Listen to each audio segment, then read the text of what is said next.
Buenos días, hermanos, que Dios les bendiga. Hoy es domingo 10 de enero de 2021 y quiero decirles con mucha alegría que hoy con Marita cumplimos 34 años de casados. Aquí tengo la tarjeta de invitación, no sé si se alcanza a ver la fecha que está allí. Nos casamos el 10 de enero de 1987, es decir, hace hoy 34 años. Si a esos 34 años le sumamos 6 años de novios, tenemos un total de 40 años juntos desde que ella tenía 18 años y yo tenía 19.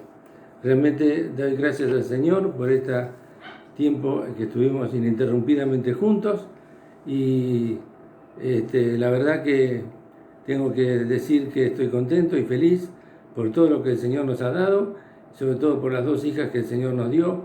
Y también tengo que reconocer que muchas veces la imagen de esposo modelo que muestro en la calle o en la iglesia no es la misma que yo tengo adentro de casa, donde tengo muchos berrinches que Marita muchas veces me tiene que aguantar. Pero bueno, gracias a Dios por estos 34 años, gracias Marita también.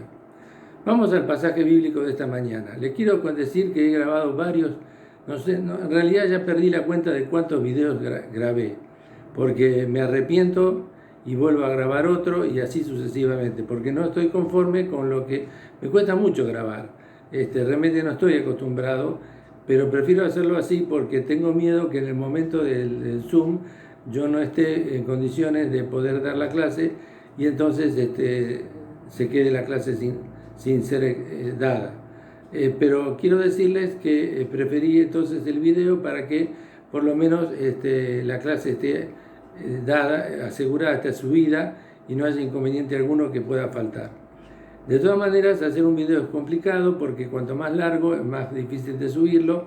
Yo voy a tratar de hacerlo lo más rápido posible, sin perjuicio de tratar de explicarle lo mejor posible el tema, que por sí es complicado. El tema es las 2 bestias y está en el capítulo 13 del libro de Apocalipsis. Vamos a leer, o vamos a estudiar, mejor dicho, Apocalipsis 13, 1 al 14, 5. O sea, vamos a tomar todo el capítulo 13 y los primeros 5 versículos del capítulo 14. Además, le quiero decir que, como hice en otra oportunidad, no voy a leer todo el pasaje porque después de tantas grabaciones me di cuenta que leer muchos pasajes, el texto bíblico en sí es un texto simbólico, que utiliza mucho lenguaje simbólico, es difícil de interpretar y entonces si yo le leo mucho del texto bíblico, corro el riesgo de mezclar demasiado los distintos aspectos hermenéuticos y bueno, prefiero citar 3 o 4 versículos clave para que ustedes después en sus casas, si quieren ahondar, hagan una lectura pausada, una lectura tranquila de todo el pasaje y en base a lo que yo les pueda decir, entonces ustedes puedan sacar sus propias conclusiones. Yo dividí la clase en 5 puntos. El primero se llama aclaración, el segundo se llama interpretación, el tercero se llama comprensión, el cuarto es la explicación y el quinto es la conclusión. En cuanto al primer punto, que es aclaración, la aclaración que yo quiero hacer es simplemente, hermano, la siguiente. La verdad que Apocalipsis es un tema complicado. Cuando leemos el libro de Apocalipsis, yo particularmente cuando paso del capítulo 3, referido al mensaje a las iglesias, y entro en el capítulo 4, la adoración celestial y demás, ahí me empiezo a perder. Lo mismo me pasa con el libro de Daniel y con el libro de Ezequiel, que utilizan lenguaje muy figurado, y entonces tengo que reconocer delante de ustedes, hermanos, humildemente que no soy ningún erudito, ni mucho menos un maestro para compartir con ustedes esto, pero lo hago de buena voluntad porque me gusta hacerlo y porque de alguna manera algo de lo mucho que leí para preparar la clase creo poder transmitirles y además algo me quedó y que el primer beneficiado soy yo por todo lo que aprendí, pero voy a tratar de transmitírselos en forma sencilla escueta, si se quiere, para que ustedes puedan llevarse 2 o 3 ideas claves que son las más importantes y después, si quieren, ahonden en sus casas en forma particular leyendo el pasaje completo. Eso es lo que les quería decir. La aclaración es que es un tema complicado y que yo no soy ningún experto en temas escatológicos. El segundo punto de la clase es la interpretación. Esto lo saqué del nuevo comentario bíblico de Casa Bautista de Publicaciones, donde se dice que todo el libro de Apocalipsis básicamente ha sido interpretado desde 4 puntos de vista diferentes. Está en primer lugar el punto de vista preterista, que es aquel que dice que las profecías que se describen en el libro de Apocalipsis se refieren a circunstancias contemporáneas a Juan, es decir, a circunstancias que Juan estaba viviendo en el momento en que estaba escribiendo. Por eso se habla de un punto de vista preterista, porque se refiere a la época de Juan, 2000 años atrás. Después está el punto de vista historicista, que dice que las visiones que ve Juan son un relato anticipado de la historia desde el momento en que Juan empieza a escribir hasta el fin del mundo. Por eso se le llama historicista. Después hay un tercer punto de vista, que es el punto de vista futurista, que pone el acento en que los relatos de Juan, lo relatado en el libro de Apocalipsis, está íntegramente referido al tiempo del fin del mundo, sin ninguna conexión al tiempo histórico o presente o del tiempo de Juan. Es decir, que el punto de vista futurista dice que todo lo que se relata en el libro de Apocalipsis se refiere a acontecimientos futuros, sobre todo referidos a tiempos del fin de la historia. Perdón. Y el último punto de vista es el punto de vista poético, que es más sencillo. Dice que Juan lo único que está haciendo es utilizando recursos artísticos y poéticos para describir cosas que de otra manera serían muy difíciles, y que lo hace en sentido simbólico a propósito, y que no hay que darle más vuelta a la cosa que no sea que tratar de entender que lo que está haciendo Juan es hablando de una batalla imaginaria entre el bien y el mal, representativa de la batalla real, entre el mundo real, entre el bien y el mal, y que la Iglesia va camino triunfante a la victoria final y que nada la podrá detener por más que el mal intente hacerlo por todos los motivos. Por eso yo me quedo con este último punto de vista, que es el poético, porque en cuanto a la comprensión del pasaje que vamos a considerar esta mañana, es el que más sencillo y el más acorde, el más fácil de entender y el que llega más a nuestros corazones. Es decir, el que describe el libro que tenemos los maestros de la Biblia libro por libro, donde dice que la verdad central que yo como maestro tengo que tratar de transmitirles a ustedes es justamente la de que muchas veces el mal se organiza para tratar de detener la marcha triunfante de la Iglesia, pero la Iglesia debe saber que la victoria le está asegurada porque ya la ganó Jesucristo en la cruz del Calvario. Esa es la verdad central. En cuanto a la explicación del pasaje bíblico, yo voy a tratar de leerles solamente algunos versículos, porque me parece que realmente leerles todo el pasaje, como he intentado hacerlo en otros videos anteriores, confunde más que otra cosa. En primer lugar, entonces, quiero referirme a el capítulo 13, versículo 1, donde dice lo siguiente.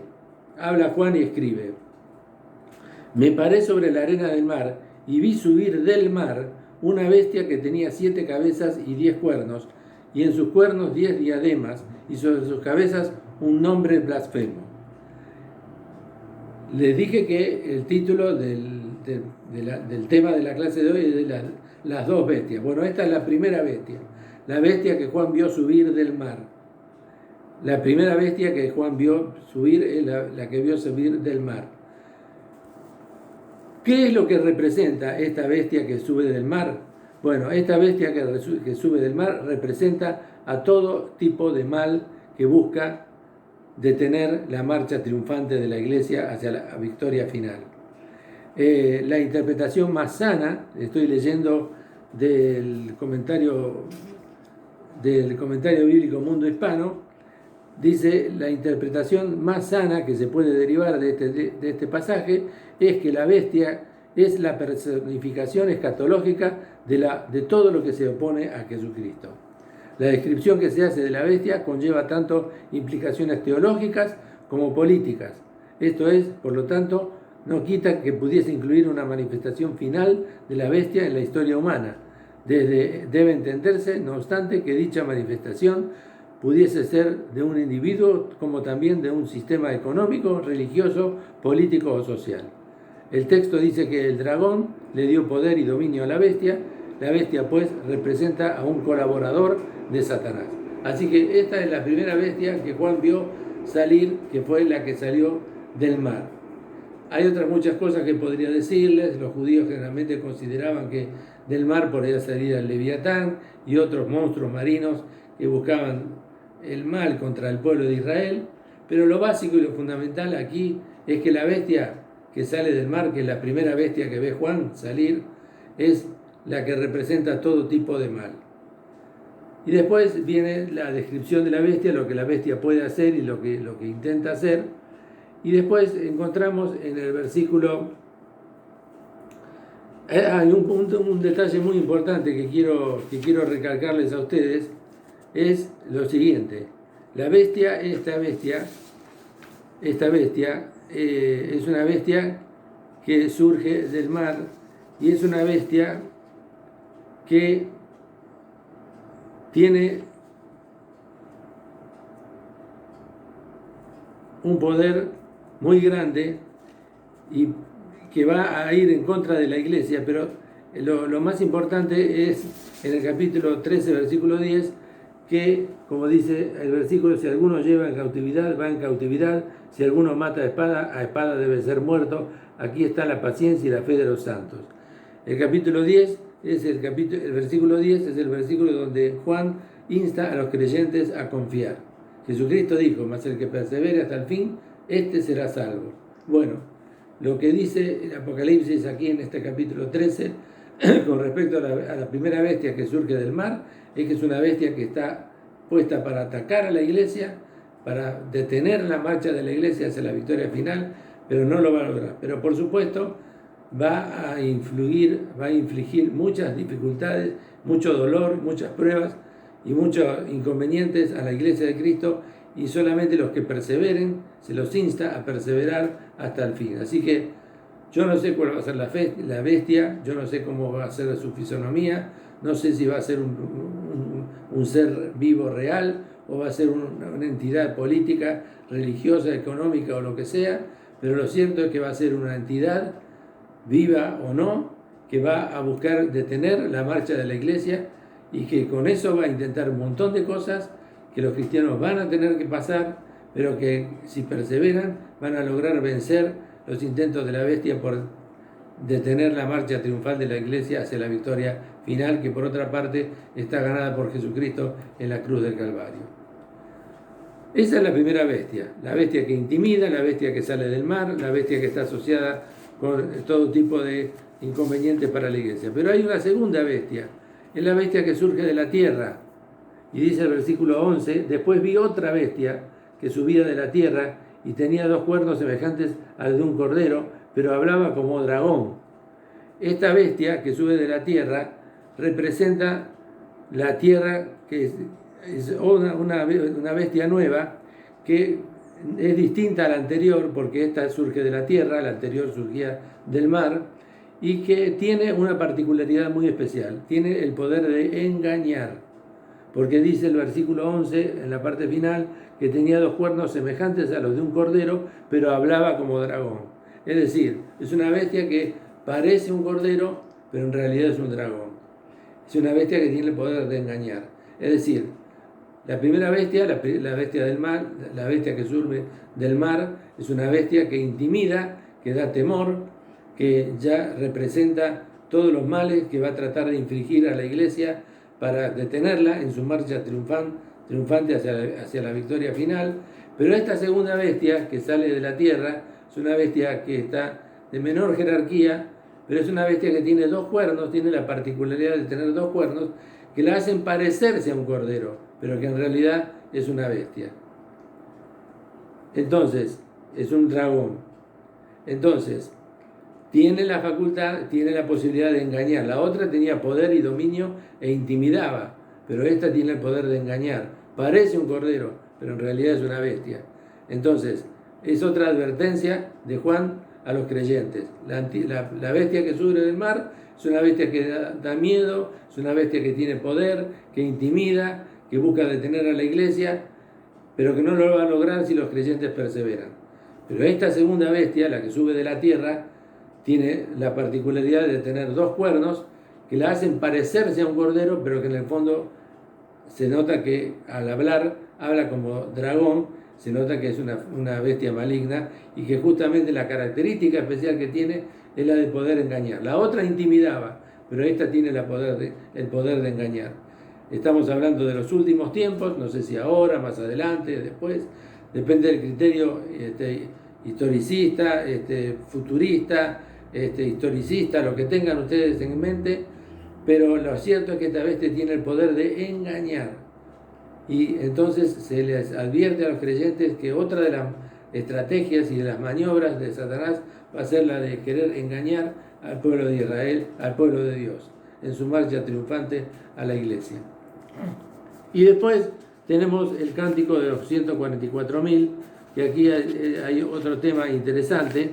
Se ha discutido mucho sobre este tema, pero yo quiero decirles que por lo que yo leí, ¿no es cierto?, acá dice que una vez más se menciona el número de 144.000, como se mencionó primero en 7.4. Esta cifra simboliza, pero no es simboliza, la inmensa y completa cantidad de la que está compuesto el pueblo de Dios. Aquí incluye la totalidad de los redimidos por el Señor Jesucristo, es decir, los que han permanecido fieles a Jesús durante las pruebas y tribulaciones de este tiempo. La marca que ellos pertenecen a Dios y no a la bestia.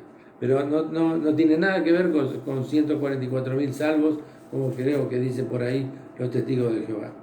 Así que, hermanos, esto es sencillamente lo que preparé para ustedes, porque no quiero complicarlos más con lecturas de pasajes y de interpretaciones que, la verdad, por los videos que vi, que grabé antes que complican más que otra cosa, ¿no es cierto? No aclares que oscurece, dice el dicho. Así que, para resumírselos en pocas palabras, primero, la bestia que sube del mar, una bestia que intimida, que da miedo, que tiene poder, que busca detener la marcha triunfal de la iglesia hacia la victoria final. Después se les dice que frente a esta bestia, los creyentes tienen el deber de perseverar, porque si perseveran, van a lograr la victoria final junto con Jesucristo.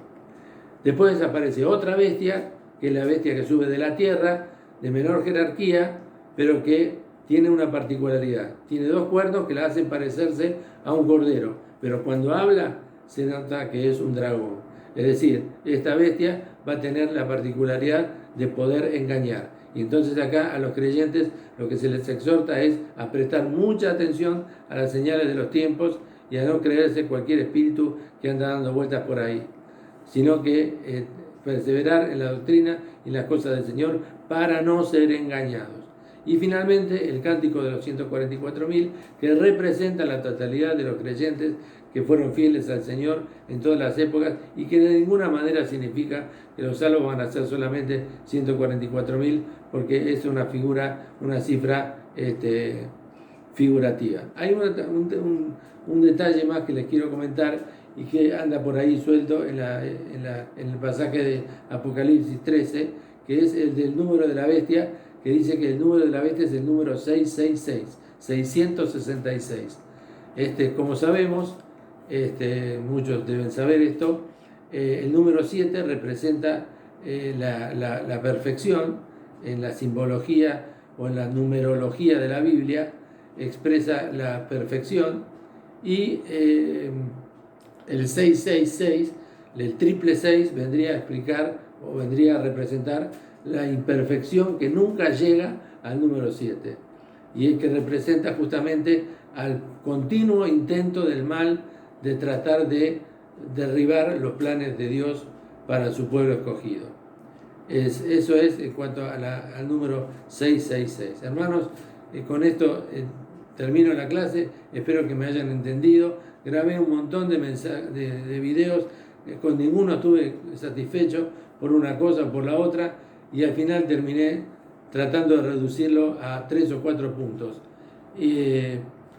Pero la conclusión final a la que llego es la siguiente, y la escribí yo: las pruebas, las luchas y las dificultades no podrán detener el camino de la iglesia hacia el triunfo final, pues Cristo ya lo obtuvo en la cruz del Calvario. Hermanos, van a venir tiempos difíciles, van a venir tiempos, ya lo he dicho en el mensaje del último domingo del año, van a venir tiempos muy difíciles en todo sentido, van a venir tiempos de confusión, como los que ya estamos viviendo. Tiempos de que no se sabe para dónde salir, el gobierno no sabe qué medidas implementar, aparecen cepas de COVID por todos lados, tiempos de mucha confusión. Pero el que no se deje intimidar y el que no se deje engañar y sepa perseverar, las luchas, las pruebas y las dificultades no lo van a detener, y el triunfo final está asegurado para la iglesia de Jesucristo. Que Dios les bendiga.